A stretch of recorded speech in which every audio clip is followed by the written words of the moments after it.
बिस्मिल्लाहिर्रहमानिर्रहीम। अस्सलाम वालेकुम वरहमतुल्लाहि वबरकातुहू। नाजरीन, आप सबको एक मरतबा फिर नताशा साकिब व्लॉग्स 22 में खुश आमदीद। आज की वीडियो में हम हज़रत इमाम हुसैन की बहादुरी और शहादत के बारे में बात करेंगे। हज़रत कासिम अलैहिस्सलाम एक खूबसूरत नौजवान तो थे ही, मगर बहादुरी और शजाअत और दलेरी में अपना कोई सानी नहीं रखते थे। हज़रत कासिम अलैहिस्सलाम की उम्र 19 साल थी। हज़रत हसन अलैहिस्सलाम आपके वालिद मोहतरम थे और इमाम हुसैन अलैहिस्सलाम आपके चचा थे। एक मरतबा आप हज़रत इमाम हुसैन अलैहिस्सलाम के सामने हाथ बांधकर खड़े थे। जब इमाम हुसैन अलैहिस्सलाम ने आपकी तरफ देखा तो कहा कि कासिम, क्या बात है? तो आप अर्ज़ करने लगे, चचा जान, जब बाबा का इंतकाल हो रहा था उस वक्त उन्होंने मुझे एक तावीज़ दिया था और वसीयत फरमाई थी कि इसे अपने हाथ के बाजू में बांध लेना। एक वक्त ऐसा आएगा मेरे भाई हुसैन पर कि जब उस पर यह मुश्किल पड़ेगी तो तब तुम ये तावीज़ खोल कर देखना और जो कुछ इसमें लिखा होगा इस पर अमल ज़रूर करना। चचा जान, इससे ज़्यादा कौन सी मुश्किल आएगी? मैंने इस तावीज़ को खोल कर देख लिया है। इसमें लिखा हुआ है कि कासिम, करबला के मैदान में जब वक्त आ पड़े तो अली अकबर को मैदान में ना जाने देना, बल्कि पहले जाकर ख़ुद अपनी जान अल्लाह की राह में कुर्बान कर देना। चचा जान, मैं अपने अब्बा जान की वसीयत पूरी करने के लिए इजाज़त चाहता हूँ। हज़रत इमाम हुसैन की आंखों में आंसू आ गए और फरमाया, तुम्हें अच्छी तरह पता है कि मैं अपने कासिम, तुम्हें देखकर मैं अपने भाईजान की याद ताज़ा कर लेता हूँ। तुम बताओ मैं किस तरह और किस दिल से तुम्हें मैदान जंग में जाने की इजाज़त दूँ?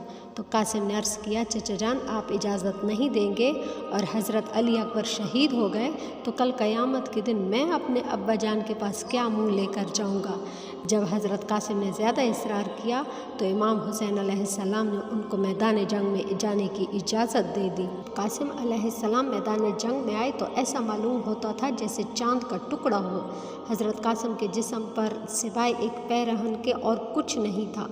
आपने यजीदियों की तरफ देखा और मुखातिब होकर फरमाया, ए दीन के दुश्मनों, कासिम बिन हसन बिन अली हूँ। मैं ख़ानदान रसालत का चश्म चराग हूँ। अगर मुकाबला करना है तो मेरे सामने आओ और मुकाबला करो। उमर बिन साद ने जब ये बात सुनी तो उमर बिन साद ने मुल्क शाम के एक नामी ग्रामी पहलवान जिसका नाम अर्ज़क था उससे कहा कि तुम इसके मुकाबले में जाओ। अर्ज़क ने कहा कि इस बच्चे के मुकाबले में जाना मेरी तौहीन है, मैं नहीं जाऊँगा। हाँ, अलबत्ता मैं अपने बड़े बेटे को इसके मुकाबले में भेज देता हूँ। चुनाचा अर्ज़क ने अपने बड़े बेटे को मैदान जंग में भेज दिया, मगर इमाम कासिम ने उनको एक ही वार में 2 टुकड़े कर दिए। तब अर्ज़क ने अपने दूसरे बेटे को भेजा। दूसरे बेटे का अंजाम भी इमाम कासिम ने वैसा ही किया। इसी तरह तीसरे का भी वैसा ही किया। जब चौथे की बारी आई तो वो मैदान जंग में गुस्से से भरा हुआ दाखिल हुआ और इमाम कासिम से कहने लगा कि तुमने मेरे भाइयों का जो हाल किया है वो मैं तुम्हारा भी करूँगा, और साथ में गालियाँ भी देने लगा। मगर इमाम कासिम ने कहा कि हम गालियों का जवाब नहीं देते क्योंकि ये अहले बैत की शान के ख़िलाफ़ है, मगर तुझे भी मैं तेरे भाइयों के पास भेज देता हूँ। ये कहते ही इमाम कासिम अलैहिस्सलाम ने उस पर हमला किया और उसके 2 टुकड़े कर दिए। इसके बाद अर्ज़क को गुस्सा आया, वो मैदान जंग में आया, फरमाने लगा कि ए अर्ज़क, मैंने तेरा सारा गरूर खाक में मिला दिया है। ये सुनते ही अर्ज़क गुस्से में कांपने लगा और वो जिनके मुकाबले में जाना अपनी तौहीन समझता था अब उसी पर लड़ना मजबूर हो गया। वो शेर की तरह धाड़ता हुआ कासिम की तरफ लपका, ए लड़के तैयार हो जा, अब मौत तेरे सर पर है। हज़रत कासिम ने फरमाया कि अर्ज़क, होश के नाखुन ले, तू औरों के लिए ताकत का पहाड़ होगा लेकिन मेरे लिए नहीं, क्योंकि मेरे रगों में शेर खुदा का खून है।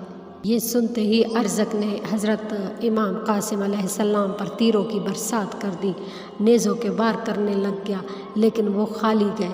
जब अचानक कासिम अलैहिस्सलाम ने फरमाया कि ए अर्ज़क, तू अपने घोड़े के ज़ैन तो ज़रा कस ले।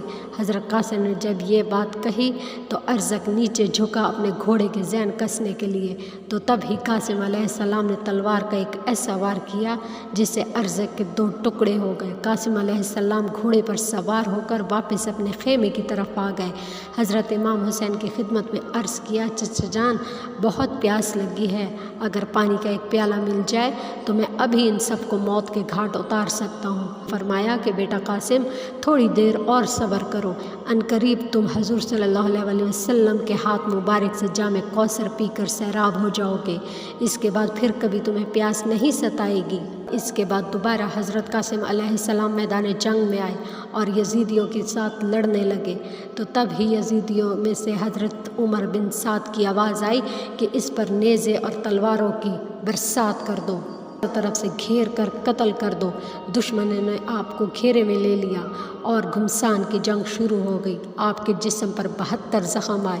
بالآخر سعد بن عمر نے آپ کے سینے پر ایک ایسا نیزہ مارا کہ آپ گھوڑے سے گر پڑے۔ آپ نے پکارا، چچا جان آئیے اور میری خبر گیری کیجیے۔ امام حسین آپ نے بھتیجی کی آواز سن کر دوڑتے ہوئے آئے۔ جب دیکھا تو آپ زخموں سے چور چور تھے۔ امام حسین نے قاسم علیہ السلام کا سر اپنی گود میں رکھا اور چہرے مبارک کو دیکھ کر وہاں سے گرد و غبار صاف کیا۔ اتنے میں حضرت قاسم نے آنکھیں کھولی اور سر اپنے چچا حضرت امام حسین کی گود میں رکھ کر مسکرانے لگے، اور اس کے بعد آپ کی روح پرواز کر گئی۔